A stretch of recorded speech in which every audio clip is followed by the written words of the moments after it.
Hey Raghunath, tell everyone about our Patreon community. Sure, Kaustubha. The Wisdom of the Sages Patreon community is an incredible online yoga resource. If you like the type of yoga wisdom and culture we share on the show, then our Patreon community is a great next step. This is a listener-supported podcast, and any level of sponsorship will unlock a wide range of live and archived classes, talks, and even workshops.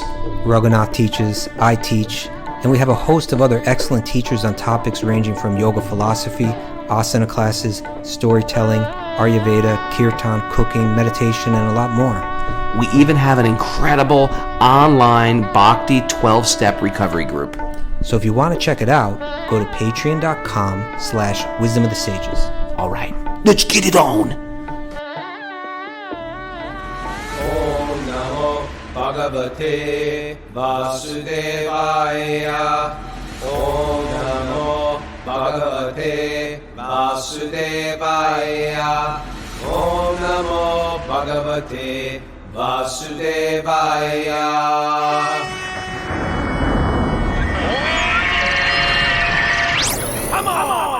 Live from Super Soul Farm, this is Wisdom of the Sages, a daily yoga podcast with your host, Raghunath, and co-host and senior educator at the Bhakti Center in New York, Kaustubha Das.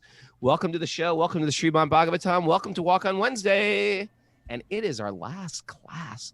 This is tough. This is a tough pill to swallow because we've never taken this many days off, Kaustubha. What's going on with that, Raghu? I'm going to California. I'm packing my bags. There's nothing but black ice up here in upstate New York. It was 39 degrees yesterday, so everything melted. And last night, it was like, right now it's like 15 degrees and like solid. Because we have the deities in the other house. So I go to the other house and do my puja. And it was like a death-defying walk to the other house to do puja this morning. Everything is a sheet of ice. So I'm going to be happy to be in Southern California. I'm doing a workshop. I'm going to get interviewed on Rich Roll podcast, which I'm looking forward to. It doesn't come out immediately. They say it takes 2 weeks before it airs. We will just be sitting here waiting for that podcast. You know what? It's one of those things. Like, I gotta ask everybody to say a personal prayer that I don't say something stupid, because there's always that feeling like I could say something stupid that could millions of people are going to hear ruin the spreading of the holy name. So please say a little prayer for me right now. Well, you did great on the Joe Rogan one. Hey, you know what just occurred to me just as you were speaking is that back before this became Wisdom of the Sages and back before COVID set in and back when you were traveling a lot, when you would go to the West Coast, we would just do the show at another time of the day. I know, but because I know this weekend it can't happen. Oh. If that's what you're goading me towards. Just, well, I wasn't trying to goad you towards it necessarily this time. I know. I think we should do it like that generally. But my wife and my son are coming with us, and the time is incredibly tight. We had to cut the trip short, so I'm really sort of packed in there. No problem. So I can't. So anyway, we are taking off. This is our last show because I leave tomorrow morning till Tuesday. So you're going to have to listen to back episodes, people, or just sit down with that Srimad-Bhagavatam, but try to keep your spiritual thing going because there's something powerful about doing something every day. Read something or hear some lectures on YouTube. But my only ask is that you come back on Tuesday, okay? That's my sincere ask. Okay, but I should mention that I will be doing something over the weekend, Raghu. Yes, and that's on Patreon? This is actually, I think this is just like wide open. We'll just put it wide open for everyone. How do you do it then? How do you get there? I've put it up on Facebook and on Instagram, so if people see it there, even if they're not Patreon members or our listeners, even if they're not Patreon members, can still. Are you going to do it live on Instagram? I'm going to do it live on. Well, if people don't have the secret code, they can write in to get the secret code. And they can tune in. Live on Instagram would be great too. Okay, I'll think about that. We'll talk about this. We'll talk about this later. Yeah, but the point is this: that this is going to be. It's probably will take like 4 classes, but on Saturday and Sunday from 1 till 3 Eastern time, I'll do classes, and I call it Bhakti 101, but it's kind of like a thorough kind of study of yoga and bhakti. If people have taken my courses before, the one called the 4 Paths of Yoga. That's pretty much what I'll be doing this weekend. I did another course called The Purity of Our Spiritual Intention that I'll probably do classes 3 and 4 the following weekend. And to be honest, I'm going to just take this real casually. Like, it's just like, we're going to do it. And as long as it takes, you know, even if I have to do more classes, but this is kind of like, I hope that this can form like the basis of a book that I'm working on. So, Nice. we'll take questions, and it's a donation basis. If you're a Patreon member already, you know, please don't feel obligated to give anything. And if others are tuning in that aren't Patreon members, whatever donation people want to give is accepted. You can find the information there on our Wisdom of the Sages Facebook page or our Wisdom of the Sages Instagram page. All right. So, I want to mention. Yeah.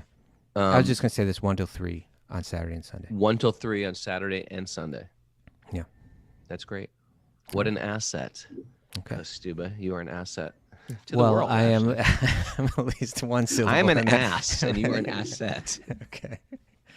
I want to mention my pilgrimage to Nepal. If you ever want to go, it's sort of like a physical. You gotta be a little bit in shape to do this because we're going trekking through the Himalayas without backpacks. But it's on my website, Raghunath.yoga, and it's happening in April. If you want to get the hell out of Dodge, which a lot of us do, lockdown's been very, very hard for people emotionally. People are going through a tough time. People I know intimately. Children, adults, seniors, a tough time. Anyway, we're doing this pilgrimage April 8th to the 18th, I think it is. You can check on my website, but we're trekking and we're going to holy places in Nepal, doing lots of kirtan, lots of satsang. Check my website. But it is Walk on Wednesday, and we want to invite a very special and sweet devotee from Los Angeles named Siddhanta Prabhu. Kaustubha, you want to share about Siddhanta? Yeah, well, first of all, welcome, Siddhanta Prabhu. It's great to have you on our show this morning. Haribo. Appreciate it. And you know, what Siddhanta Das has done is it's such important work, and it's really relevant to all of the listeners of Wisdom of the Sages, because every day we gather here and we read Srimad-Bhagavatam, but it's not just Srimad-Bhagavatam. The translations, and particularly the commentaries on those translations, are done by Srila Prabhupada, who is really the person who, back in 1965, as a nearly 70-year-old man, got on a boat, traveled to the Western world without any money, without knowing anyone here, having a couple of heart attacks on the way on the treacherous boat ride, and but for the first time really taught Bhakti-yoga, brought Bhakti-yoga to the world. And he started with nothing, and in those last 12 years of his life, he traveled the world many times, and he wrote the books that we read every morning, and he really brought Bhakti-yoga to the world. And what Siddhanta Prabhu has done is he's interviewed the disciples of Srila Prabhupada, because as the years pass, there's only so many years we have left that people that actually had that first-hand personal experience with Prabhupada are left. No, this is like the New Testament. You know what I mean? It's like Matthew, Mark, and Luke. These are people who had intimate association with Prabhupada, and he's gathering these works together. It's like incredible work you're doing, Prabhu. We have so much appreciation. Yeah, if you don't document this stuff, it just gets lost. It disappears. It just disappears. And so he has a series that's called Prabhupada Memories. They're produced as films as well as in book form. And these interviews are interviews with people that knew Srila Prabhupada, people that, especially his disciples, that lived with him, that had personal firsthand experience with him. And I'll tell you, these interviews, they're really well edited. So it's like each episode kind of like goes back and forth between 3, 4, 5 different interviewees, and they're really well edited, and it's so entertaining. Last year, my wife watched the whole thing, just like from beginning to end. She just every evening she would just like tune in and listen to them. It's very inspiring. But I want to say this is that we read these purports, and this is a point that we talk about a lot. Sometimes Prabhupada's English is a little archaic, and sometimes he uses words and they sound even like heavier than maybe he intended them. And people might get a picture of who Srila Prabhupada is in their head. And I really recommend listening to these interviews, because you begin to really learn who he was. People that knew him, you can learn about his heart. But Siddhanta Prabhu, could you just tell us how you got started on this project? Well, it started over 30 years ago. in 1991, I was partnered with, I did both commercial work and this seva, this devotional work, by interviewing, as you say, Prabhupada disciples. And the first devotee that came in was Shruti Kirti. Personal servant to Srila Prabhupada. Right. And he just sat down. It was just like, okay, let's throw up a camera and see what happens. And the stories, of course, from Shruti Kirti are superb. And it inspired me. I had no intention of doing this project, but Krishna, being the source of all remembrance, knowledge, and forgetfulness, he reminded me that this was something that I enjoyed. And so I thought that this would also be something that should be shared. Yeah. And thus started over 30 years ago, actually going around the world. Yeah. Because devotees are everywhere. You know, in the United States, from LA, San Francisco to New York to Florida.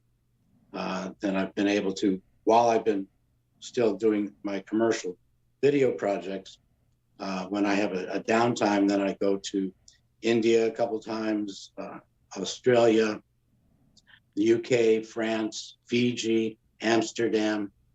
So various places to, gather these stories that are relevant today, especially because, as you are wisdom of the sages, we're getting this information from Prabhupada's disciples, wisdom that he imparted to them in various circumstances, on morning walks and darshans that he held. So these are bits of information or knowledge, which is wisdom, knowledge that you don't necessarily find from the translation, the verses from the Gita or the Bhagavatam. Yeah. But they're relevant for our lives today and our understanding about spiritual life. Yep. So there's material knowledge and there's spiritual knowledge contained within the books. My wife, as she was listening to them, and it was like over the course of last year, every evening she was listening to some. And I would be in the other room, and sometimes I'd hear her just break out in laughter, like commonly, there's a lot of humor in them. Every day when we would sit down to eat, she'd be sharing stories about the different people and her impression of them and the things that she learned. And so it's a great, Raghunath and I are commonly speaking about how we use our time and what we consume. And, it's our tendency to want to watch a show and to be entertained and to learn something new. But because there's not all that much, most of the media popular media fed to us is not always so uplifting. But this is a great way. There's so many hours. How many hours or how many editions of the videos are there? I've now produced 83 1.5 to 2 hour videos. Okay, wow. So that if you want to binge, this is a Netflix docu series. Yeah. Actually, Radhanath Swami years ago once told me in New Vrindavan, when there was the Festival of Inspiration, it was called, told me that he broke his leg at one point and was laid up for, a long time. And all he did was binge watch the Memory series. And he became a fan at that point. But also thank your wife for me. Like Clint Eastwood said, she made my day. Okay. So great. Well, you made her many, many days. Prabhu, so first, before I forget, I want to point everyone in the right direction so that they can find these. I also should mention that the 5th volume of the book was just produced, right? And so there's the tapes or videos, and there's also the book. But if you want to find these, you can go to prabhupadmemories.com. Mara, could you share that up on the chat board, please? It's actually Prabhupada. Make sure Prabhupada, that you put the A. Well, let's go ahead and spell it, right? It's PRABHUPADA memories.com. And you can find it all there.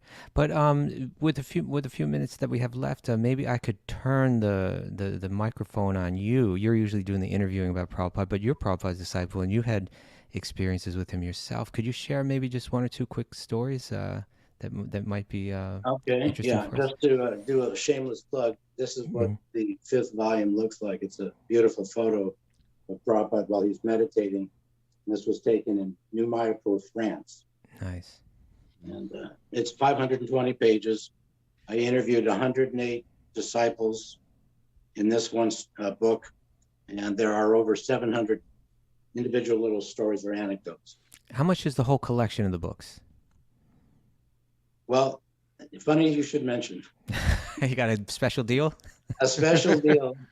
For Wisdom of the Sages members. Oh, yeah. The Groupon deal of the day. Okay. And if you, so anyway, there's a $10 coupon off this book today.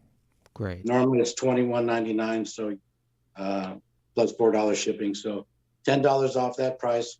If you email me at Prabhupada Memories at gmail.com or itvproductions1@gmail.com for those that can't spell Prabhupada, and mention in the subject line wisdom, and I'll give you the $10 Groupon discount. Awesome. Great. But it's they are transcriptions from the videos, and but personally I have my stories in the introduction as well. You can read that as well. But the one story that I always start off with was the first time that I was in Prabhupada's presence. This was in 1971, 72 in Dallas, Texas. And we had just, I was a film editor there in Dallas. That's where I started my film production work. And we brought him from the airport to the temple, and he gave a Sunday feast lecture. And the lecture primarily was about the benefit of chanting mantra, the Hare Krishna mantra. Right after the lecture, Prabhupada opened it up for Q&A, for questions and answers. And the first person that raised his hand to ask a question, somewhat challenging, was right in front of Prabhupada. And he said, "What do you feel? What do you feel when you chant Hare Krishna?" And within a heartbeat, without a hesitation, Prabhupada sat up on his Vyasasana and said, "I feel no fear." And I'm sitting there in the audience, and somehow or another that pierced my heart.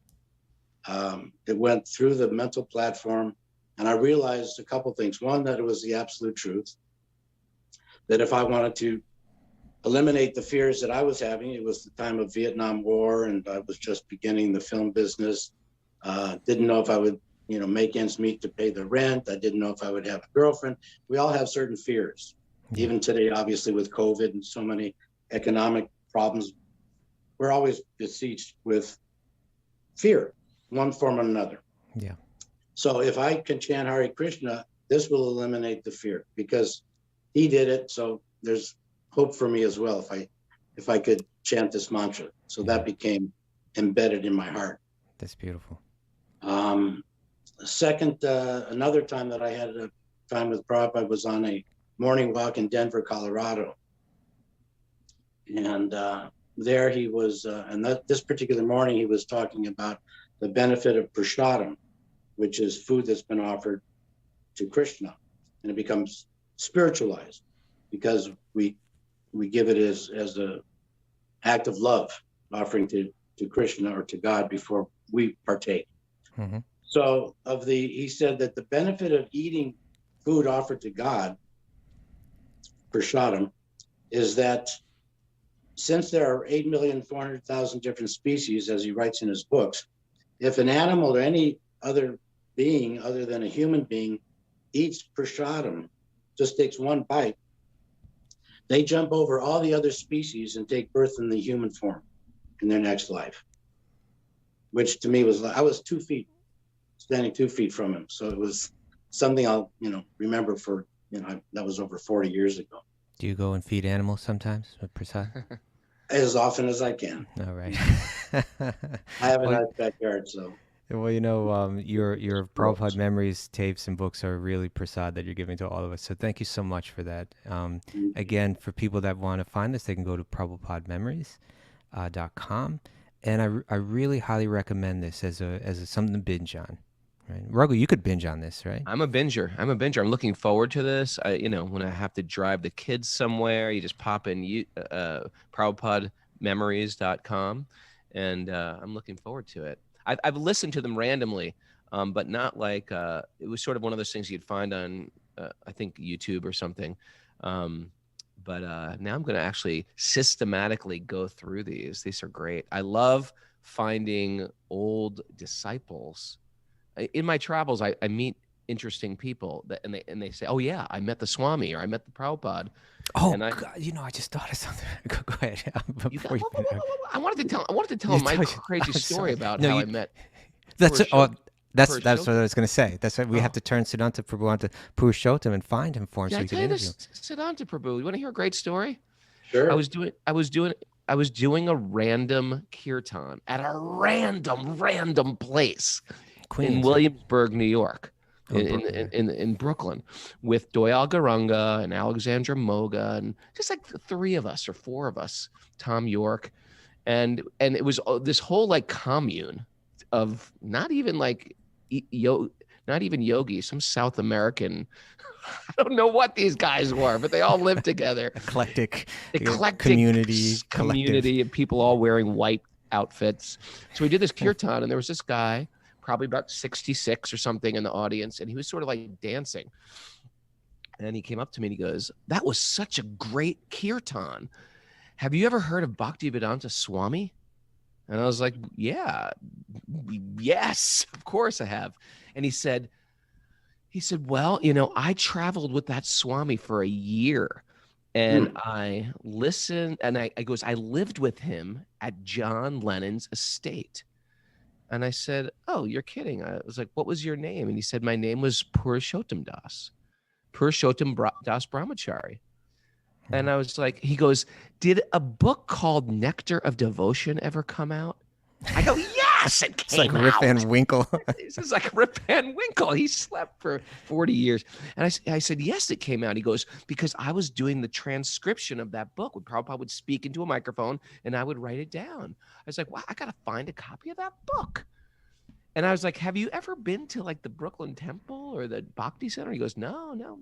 He sort of disappeared, went off the face of the earth, so to speak. But he was kind of like a servant to Srila Prabhupada right in the earliest days. Like when I say servant, I mean personal servant, like traveling with him and caring for his, daily needs and so on. Yeah. Did you ever run into him? I haven't, but if you find him again, I'll get on the plane right away. That some interesting stuff. Have camera will travel. Yeah. Kaustubha, something about Siddhanta that brought up. He mentioned, "Hey, I'm going to Fiji. I'm going to Amsterdam. I'm going here. I'm going there." In the material realm, all that sounds exciting. Like, oh, this jet set, cool, tropical, exotic, cultural. But in Bhakti, we're all like, big deal. It's just like travel. But travel with a transcendental mission, that is glorious. It's beautiful. It's actually romantic and exotic. This is we want our life to be. Who cares about going to Amsterdam and Fiji? Who cares? You get there, big deal. Beach, big deal. Food, big deal. The Reich Museum or whatever the museum is in Amsterdam. What's that museum called? No idea. The Van Gogh Museum. That's what I'm talking about. But who cares? But when you're going there with a spiritual purpose, and it's so beautiful to be in Bhakti and have your offering, have your mission. We all need a mission in this world, and it's so when people, I feel like you can really advance in your spiritual life when you feel like I'm part of something bigger in my Bhakti offering. So it's so good to see you doing this, because you're not only benefiting, but the whole world is benefiting from that service. Thank you so much, Siddhanta Prabhu. Thank you. Really grateful. I'll tell you one little story. Please. Before the COVID hit, every Saturday and Sunday morning here in Los Angeles, I would play one of the memory tapes or videos, DVDs, and this large monitor that there is in the prasadam where the devotees eat breakfast. At the Los Angeles Temple. In LA, the LA temple there. And one morning, a devotee came in. He was a brahmachari, Bhakta. He just joined actually a couple of weeks earlier. And he came up to me and said, "Siddhanta, I have to tell you something." I said, "What?" He said, "I joined this movement just by watching your videos on YouTube. I didn't read any books." Yep. And he joined because of the knowledge and the association that he got through the devotees telling their stories about Prabhupada and the lessons they learned.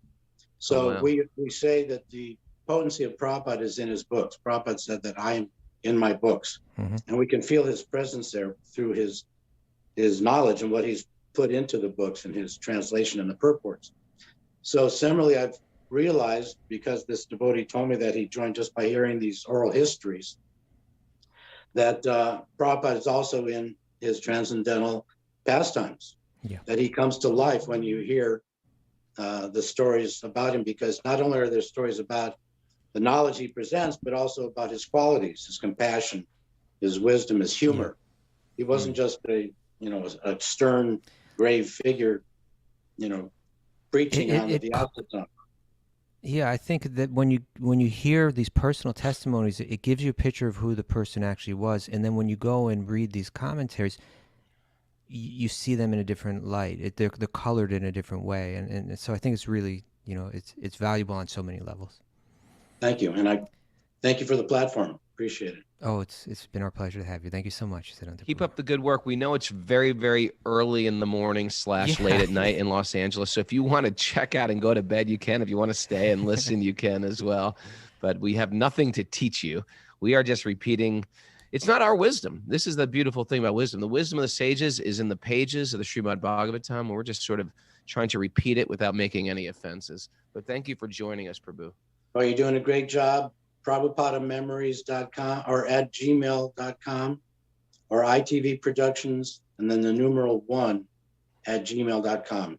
And type in the word wisdom and I'll know to give you the $10 discount. There we go. Thanks so much. We're honored to have you. Hare Krishna. Safe travels. Thank you. Kaustubh, to the Bhagavatam now. Let's do it. But hearing all these stories, this is the Bhagavatam. This is like the Bhagavatam, hearing these stories of associating with the guru, with the acharya. This is the way. It's the Bhagavatam come to life. It is, and it's the person Bhagavatam. It's the right? person Bhagavatam. There's the book Bhagavatam and the person Bhagavatam. They both carry the message of divine love, the message of the Bhagavat. Yes. Narayanam namaskritya naram chaiva narottamam devim saraswatim vyasam tato jayam mudirayet. Before reciting the Srimad-Bhagavatam, which is the very means of conquest, one should offer respectful obeisances to the personality of Godhead, Narayan. Unto Narayan Rishi, the supermost human being, unto Mother Saraswati, the goddess of learning, and to Srila Vyasadeva, the author. Nasta prayeshva badreshu nityam bhagavat sevaya Bhagavati uttama shloke bhaktir bhavate naishtiki. By regular attendance in classes in the Bhagavatam and by rendering service to the pure devotee, all that is troublesome to the heart is almost completely destroyed, and loving service to the personality of Godhead, who is praised with transcendental songs, is established as an irrevocable fact. Om Agyanat Marandasya Yananjana Shalakaya Chaksurun Madatam Yena Tasma Shri Gurave Namaha. Kaustubh, you want to hear something crazy? Always. That's why I hang out with you. You know how I got in this Rich Roll podcast? The Rich Roll's assistant has been to Vrindavan. Really? And his brother is actually an initiated devotee. Get out. And listens to the show regularly. Rich Roll's brother. Rich Roll's assistant's Rich Roll's assistant's brother. Brother is an initiated devotee. Srinivas Prabhu. Which Srinivas? Not Srinivas that was from Jersey? No. He's older. Srinivas that lives up in Vermont. He lives up in Vermont. Great guy. Cool. Yeah. Okay. Very cool. All right. So here we go. We're on the Srimad-Bhagavatam, and we are in Canto 3, and we are in Chapter 5. And we are in text. I don't know. I can somehow. I don't even have this pulled up right now. I lost it. So yeah, Kaustubha doesn't have it pulled up. But I know what text we're on. Text number 5. When Kaustubha doesn't have it pulled up, that's when I get nervous about the world. That's when fear comes over me. Okay, yeah, we're in Canto 3, Chapter 5, text number 5. The beautiful, gentle sage Vidura is now in Hardwar on the bank of the Ganges River, and he's speaking to Maitreya, and he's asking him. This is one of those points in Bhagavatam. It happens many times where you get the questionnaire, and they're just laying down like a whole. Hey, I got a checklist of questions here that I want to put your way, and here they are: 1, 2, 3, 4, 5. I'm going to list 10 questions, and then as the chapters progress, those questions are gradually answered. So he's putting forward some questions right now. Prabhu, it reminds me of the first time I met a person practicing Krishna consciousness.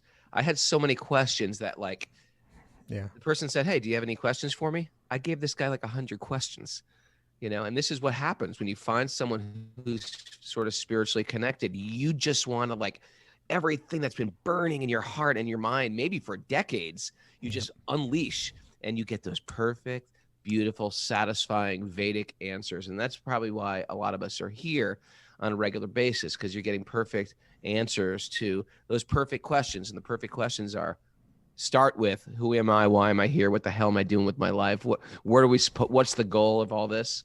So what's some of the perfect questions coming in today?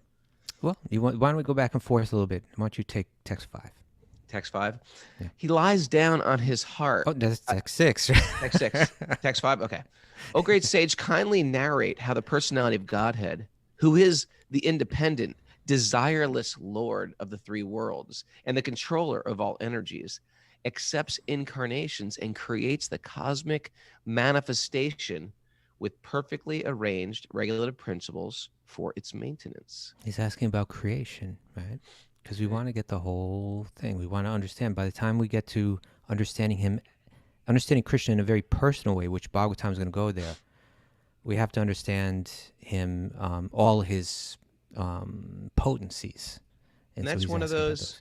Yeah, and that's one of those like questions when you're starting to question reality. You start to question, like, what the hell is the material world? What is the universe? What are the planets? What are the cosmos? What are the stars? Yeah, those are normal questions on that path. It's it's almost something like I was just mentioning to Siddhanta Prabhu, is that like when I hear about Prabhupada's life from those people that were right there with him, that knew him, then when I read his purports, I think of him in a different way, and I hear the message in a different way. And so similarly, when we get to the 10th canto to hear about Krishna, this, he goes from a sweet little naughty little boy, then he's like a child running around, having fun with his friends. He becomes a romantic, figure as well. And if I'm going to understand who he is, who that little boy is, clearly and fully in the proper light, then I also need to know about that he's not just a boy. He's not just a romantic boy. He's not just, he expands and he creates the universes and he maintains them and he has all these I am his energy. I need to understand all that about him too. Then I'll understand those 10th canto pastimes in the right light. So Vidur's questions will lead to us getting that kind of clear understanding. All right. So text 6. He lies down. This is an interesting kind of poetic phrasing. Speaking about Krishna and ultimately as he expands as Lord Vishnu, Vidur says to Maitreya, he lies down on his own heart, spread in the form of the sky, and thus placing the whole creation in that space. He expands himself into many living entities, which are manifested as different species of life. He does not have to endeavor for his maintenance, because he is the master of all mystic powers and the proprietor of everything. Thus, he is distinct from the living entities. Right? It's poetic. It's kind of, it's interesting. It's, it's saying in the form of the sky. Like, in other words, he creates space. He lies down in that space. And then from that body of Vishnu come the universes, and within the universes, all the species of all the different species and the planets are created, and it's saying it's all his energy. So he lies down on his own heart. And when you say heart, generally that kind of indicates that space where you hold something that's very dear. And so it's just, to me, it's a very interesting poetic way of saying that the whole universe, in one sense, even though it's cruel sometimes, it's beautiful and it's cruel, but it's all something that he cares deeply. Like, he cares about us. Right? He cares. Right. All right. And so I thought that, and I thought, there's another interesting thing in this verse, is that it says he doesn't have to endeavor for his maintenance, because he's the master of all mystic powers and the proprietor of everything. Thus, he is distinct from us. Wouldn't that be great if we didn't have to endeavor for maintenance? It was like bowl of cereal. Bloop. When I read this, this is weird. It may sound kind of weird, but I had a flashback to when I was just a kid. When we were kids, you were straight edge, I wasn't. So when we were kids, like in New York City, as a 15-year-old, as a 16-year-old, I could walk into the bars and hang out. And I remember sitting in a bar with a friend, just like philosophizing in my very amateurish way. Pontificating? No, I wasn't pontificating because I was more Philosophizing. questioning. Yes, I was philosophizing, and I was saying, if we didn't have to eat, will we be free? Because like we wouldn't have to work. We wouldn't, but eating is like a way that we enjoy life. It's one of like the primary enjoyments in life, right? So like, but if we didn't actually have to, well, we would actually kind of be free. But every animal has to endeavor for its maintenance, for its food, for its shelter. It's like, it's a battle, and every living being is battling to survive in one way or another. We're fighting for resources. That's really it is. We're just yeah. fighting. We have enemies. We have other countries that are enemies because they're fighting for our resources. There's this delicate balance of power. Yeah. Just to get a little food. Right. You had deep insight even in your 15-year-old my friend, she was like, well, that's just silly. I was like, try to think about it. She didn't have that insight. She needs to hear a little Bhagavatam. Okay, but in any case, yeah. So again, when we hear about Krishna in the 10th canto, we have to understand he's beyond those struggles that we have in this world. And in one sense, the whole Bhagavatam is an invitation to kind of, by taking shelter from him, get beyond that constant battle for maintenance as well. All right, text number 7. Yeah. You may narrate also about the auspicious characteristics of the Lord in his different incarnations for the welfare of the twice-born, the cows, and the demigods. Our minds are never satisfied completely, although we continuously hear of his transcendental activities. So the material world never satisfies you as you try to shove matter in your mouth and your matter in your ears and matter in your eyes. It'll never quite satisfy you. You'll always want more. There's no satisfaction for the self trying to fulfill the body. But here it says, even when you're hearing transcendental pastimes, you're not satisfied. Like you want more of these leelas or pastimes of the personality of Godhead, but it's different. This type of unsatiable desire brings you higher, gets you more detached from the sensual pulling tug of war with your senses that's pulling us all over the place, and brings us to a deeper connection and a loving connection with the divine, closer intimately in yoga with divinity. So it's a different type of mad insatiable desires. It's the insatiable desire we really want, actually. Yeah, right. Like I never get tired of it, is what that kind of yeah. Now, what does he mean by twice born, Roga? What is that all about? Twice born means you're born once from your mother, and then you're born again when you have a spiritual awakening. So it's called the brahmanas or the twice born. But you see this in cultures all over the world. You have a bar mitzvah, you have like the first birth, and then you have a second birth, a waking up to your spiritual life. And if you're probably listening to this show, you're at the very least, questioning for some, who am I? What's my spiritual identity? And so once we start to recognize that I have a spiritual identity besides a material identity, that is a twice born. It's your second birth. How do you like that for a real layman's explanation? Well, no, I think that was great. And although, I think it could be mentioned that specifically here, in particular, what this is referring to is the brahmanas. And priestly class. Yeah, which we talk. And I think even when we say priestly, it's one way to say it, but really, what it has to do is that they're wise people, right? People that live simply, whose minds, they live a very pure, kind of clean, simple life. They're not materialistic. And that simplicity allows them to focus their mind on spirituality and on wisdom. And it's their job in society just to maintain that, right? Like, I'm not going to endeavor hard to earn money to get luxuries in life, or to get thrills or unnecessary things. I've learned to become satisfied with the simple things in life, and that conviction and that purity of lifestyle can lead to deeper absorption in spiritual knowledge, and then that person can kind of represent that in the community. And so when it says, again, it said, you may narrate about the auspicious characteristics of the Lord in his different incarnations for the welfare of the twice born, the cows, and the demigods.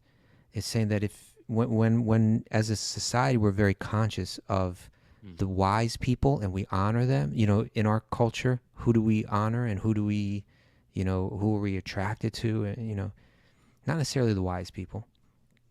True. Yeah. I mean, it's usually like the young people, the physically beautiful people, the athletically talented people. It's not occasionally necessarily a wise person, but really it's sort of the sexy people. You know what I It's mean? more than- yes. And once you stop becoming sexy, we're like, later. Right.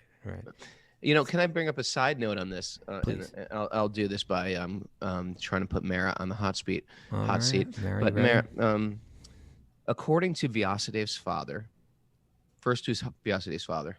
Mara. Come on. She's not participating. Parashara. According to Parashara, okay. this word Bhagavan means what? One who has all opulences. And what are those opulences? Renunciation, beauty, Check. fame, Check. knowledge, Check. power, Strength. strength. Yeah. Wealth. Yeah, that's it. Pretty good, Mara. Pass the hot seat, except for the first part one. You failed. You failed part one. We're gonna give you, Be let's say, humble. 50%. I guess that's an F.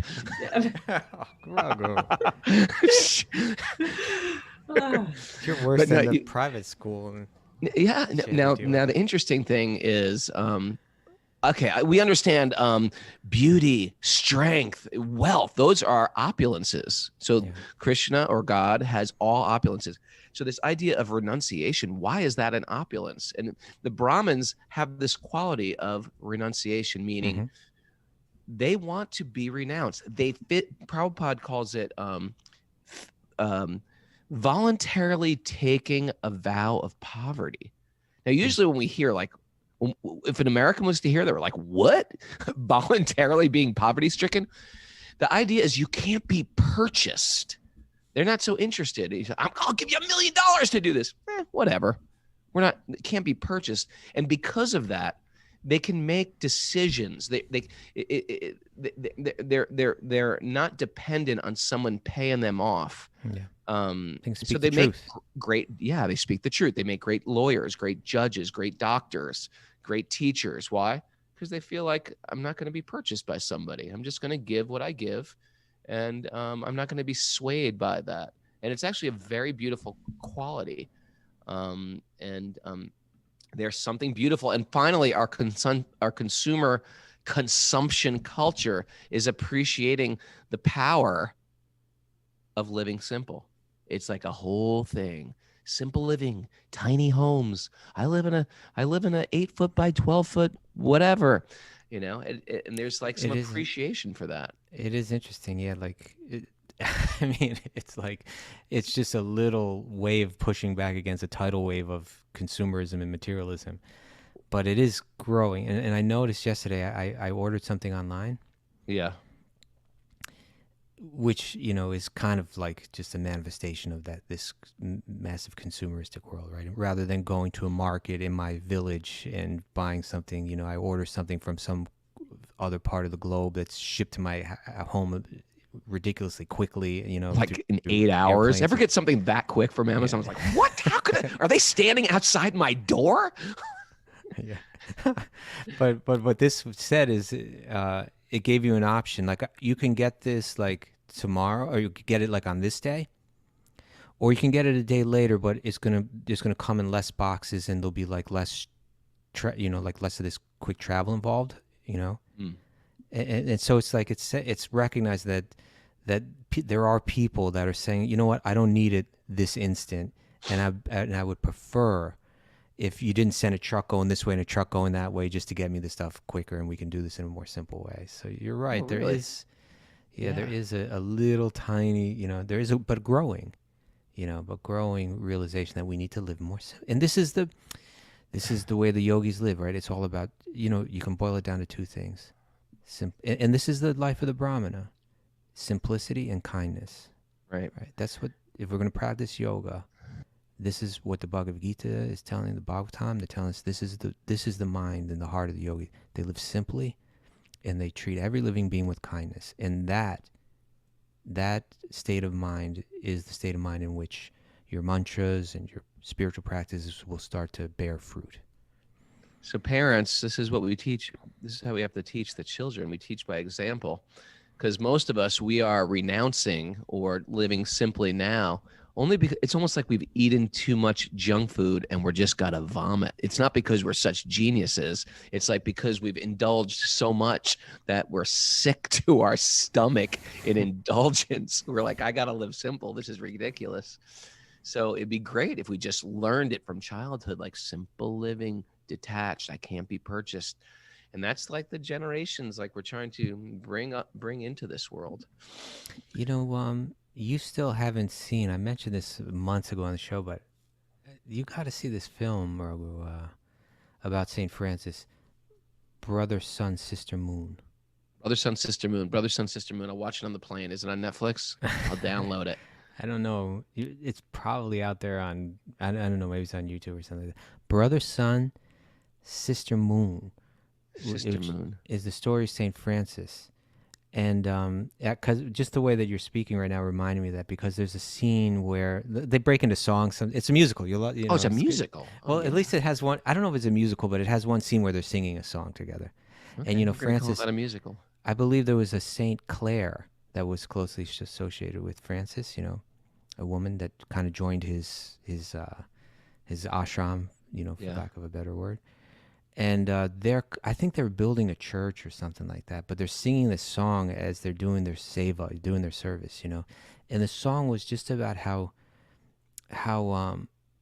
the simple things in life, like true satisfaction, can come just in appreciating the very simple things, right? That's the yogi, right? It's like they don't need so. It's not that they're less satisfied or they're less, or it's not that they don't enjoy life as much as the person that's running around like crazy, as our consumer culture has made us do, spinning around trying to attain things to satisfy our senses. They just need the wisdom is that you can find just as much, even more satisfaction, just very simply if you live that way, and you're not even noticing it because you're so kind of like, you know, shoving that one bite of food into your mouth before you even swallowed the previous one. Yeah. I think you really like that one. I think it's really right up your alley. I'm going to do it. Sun, Sister, Moon. Yeah, between the Prabhupada memories, Brother, Sun, Sister, Moon, some more reincarnation stuff people have been selling me. I've got all my downtime planned out for the next month. Have you been to, I know you've traveled in Italy a lot. Have you been to Assisi? Yeah, Assisi's incredible. I bet it is. Have you been to Assisi? I've never been to Italy, you know. What? Yeah, I know. Oh my God! Get on a plane now, my man. Homeland, right? Yeah. Let's do a Wisdom of the Sages retreat in Italy. I'm so down for that. I think we got to do that next spring, or Let's maybe do it at Villa fall. Vrindavan. I'm totally down for that. There's this Machiavelli had a palace. He had a lot of palaces, but he had a palace that the devotees of Prabhupada purchased in whatever the 70s. Machiavelli, that was his place. It was one of his places. He was all over that place, but it's right outside of Florence, Firenze, and it's this awesome place. And it's run by some of Radhanath Swami's people. Some of our listeners, we have a bunch of listeners there too. I'm so down for that. You know, when you say Radhanath Swami and we talk about St. Francis, it always reminds me of this story about him. I can tell you, and I can drop a big name on you. Ready? Yeah, hit me. Because we had Mike D on the show before from the Beastie Boys.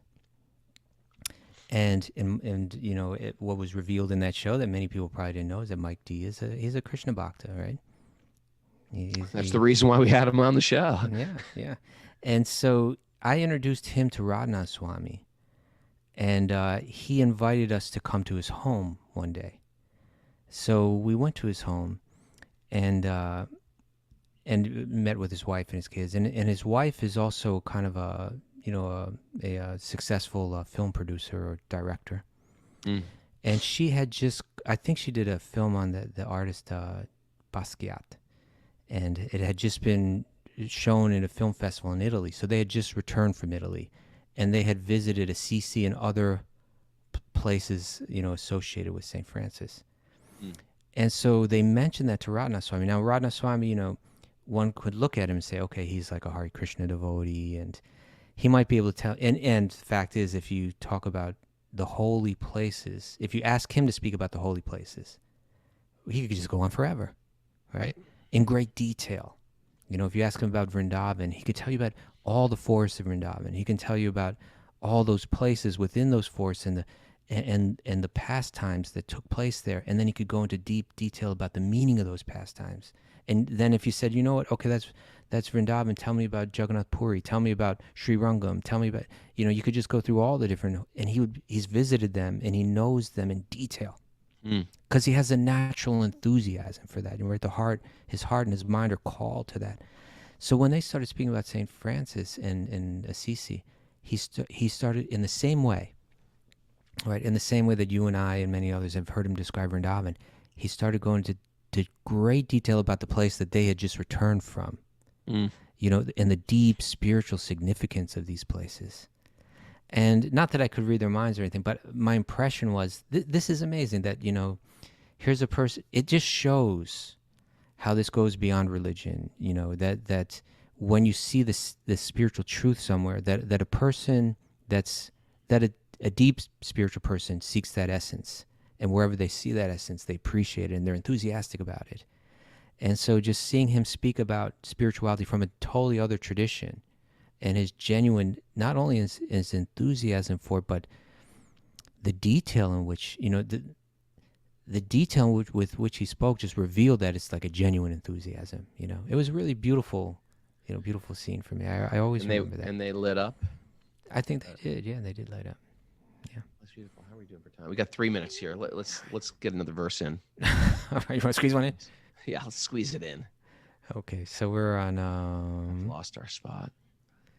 Let's see. It's distinct from other living entities. You narrate the auspicious. That was okay. Text 8. We're going to hit text 8.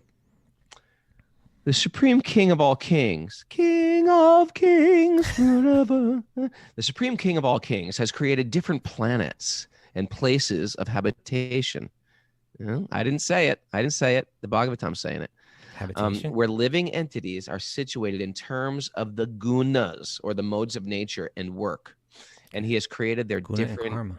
kings and rulers. It's interesting to think that every place has a different ruler, a different king. There's kings of other planets. Mm-hmm. What? Okay, text 9. O chief among the brahmanas, speaking to Maitreya Muni, please also describe how Narayana, Lord Vishnu, the creator of the universe and the self-sufficient Lord, has differently created the natures, activities, forms, features, and names of the different living creatures. Right? He's self-sufficient. He doesn't need anything himself, but still, he's created a whole playground, right? He's created a whole world. Whole playground. With all different varieties. He wants to know, how was that done? And you're lining up the music, Raghu. I'm lining up the music while you read the next one, sir. And text 10. Oh, my Lord, I have repeatedly heard about these higher and lower statuses of human society from the mouth of Vyasadeva. And I'm quite satiated in all these lesser subject matters and their happiness. They have not satisfied me with the nectar of topics of Krishna. So he's saying, I want to go, you know, I've heard about the lower level material kind of things in life. It doesn't satisfy me. I also want to hear you describe about Krishna, about that sweet baby Krishna. Sweet. His personal qualities and pastimes and beauty. You know? That's it, everybody. And we want to really thank our special Walk on Wednesday guest, Siddhanta Prabhu, Harry Bull, PrabhupadaMemories.com, Prabhupada, memories.com.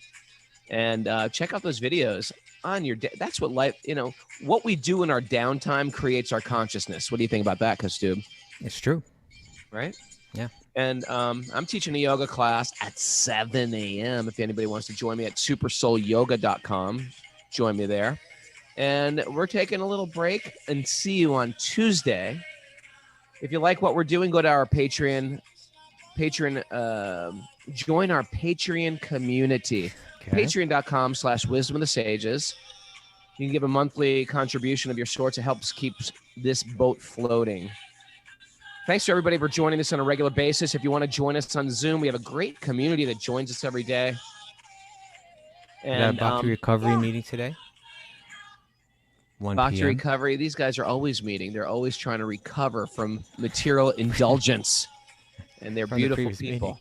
They are. If you'd like to also recover from material indulgence, you can reach out. They're also members, part of our Patreon community as well, too. So join us there. And Powerful, Raghu, transformational group. go break a leg on that rich roll thing. Yeah, say some prayers for me that Raghunath does. Yeah, this is your prayer, everybody. Please, Lord Krishna, may Raghunath not say anything foolish. Thank you very much. Thanks, everybody. And this is how we end the show. Siddhanta, this is how we do. We all just dance around our computer and sing.